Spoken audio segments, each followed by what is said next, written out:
നിങ്ങൾ ഇവിടെ തിയേറ്ററിൽ വരുന്ന നല്ലൊരു ശതമാനം ആളുകളുണ്ട് ഈ മൈക്കും ഫോണും പിടിച്ചിട്ട്. നിങ്ങളോടാണ് എനിക്ക് പറയാനുള്ളത്, നിങ്ങൾ സ്കൂളുകൾക്ക് മുമ്പിൽ പോകണം. വിദ്യാർത്ഥികൾ അനുഭവിക്കുന്ന മാനസിക സാമൂഹിക സമ്മർദ്ദങ്ങളെ കുറിച്ച് പഠിക്കണം.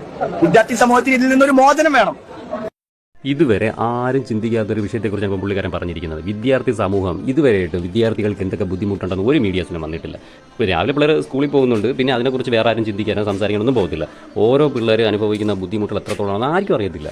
ഈ മീഡിയാസ് ഈ പയ്യൻ പറഞ്ഞതല്ല, ഈ തിയേറ്ററിൻ്റെ ഫ്രണ്ടിൽ പോയി ഈ ക്യാമറ തൂക്കിക്കൊണ്ട് നിൽക്കുന്ന നേരം വല്ല കോളേജിൻ്റെ സ്കൂളിൻ്റെ ഫ്രണ്ടിൽ പോയി നിന്ന് നോക്ക്. ഓരോ വിദ്യാർത്ഥിയുടെ ബുദ്ധിമുട്ട് നമുക്ക് എത്രത്തോളമാണെന്ന് അറിയാൻ പറ്റും. ആ സമയത്ത് ഞാൻ പഠിച്ച സമയത്ത് ഒരുപാട് ടീച്ചേഴ്സ് ഒരുപാടല്ലേ എനിക്ക് ഒരു ടീച്ചേഴ്സിന് ഒരുപാട് ബുദ്ധിമുട്ടുള്ള അനുഭവപ്പെടേണ്ടതുണ്ട്. ചുമ്മാ നിസ്സാര കാര്യങ്ങൾക്ക് വേണ്ടി ഉപദ്രവിച്ചിട്ടുണ്ട്. നിസ്സാര എന്ന് വെച്ചാൽ ഒരു ചെറിയ മിസ്റ്റേക്ക് ആയിരിക്കും. കണക്കിലൊക്കെ ഞാൻ കണക്ക് കുറച്ച് വീക്കായിരുന്നു. അപ്പോൾ കണക്കിലൊക്കെ എനിക്ക് മിസ്റ്റേക്ക് വന്ന സമയത്ത് ഒരുപാട് ഉപദ്രവിച്ചിട്ടുണ്ട്. പിന്നെ എന്താ പറയുക, ഉപദ്രവമല്ല അടിച്ചിട്ടുണ്ട് നമ്മളൊക്കെ ആ ഒരു ചെറിയ തെറ്റിനൊക്കെ. അല്ലാതെ പറഞ്ഞ് തിരുത്തി തരേണ്ട ഇതൊന്നും അവർക്കില്ല. ഇവർ എന്ന് പറയുന്നത് മെയിനായിട്ട് വിഷയം, ഈ വീട്ടിലൊക്കെ എന്തെങ്കിലുമൊക്കെ പ്രശ്നങ്ങൾ കാണും. ആ പ്രശ്നങ്ങൾ തീർക്കുന്ന നമ്മളെപ്പോലത്തെ പിള്ളേരുടെ മുന്നിൽ വന്നിരിക്കും നമ്മളെ അടിച്ചും ഉപദ്രവിച്ചായിരിക്കും നമ്മൾ ദേഷ്യം തീർക്കുന്നത്. അപ്പോൾ ഇങ്ങനത്തെ കുറേ കൂതറ ടീച്ചേഴ്സ് ഉണ്ട്. അപ്പോൾ ഇവരൊക്കെ ഇവരൊക്കെ ജോലി നിന്നൊക്കെ എടുത്ത് വെളിയിൽ കളയുമ്പോൾ ഒരു അഹങ്കാരം കുറയും.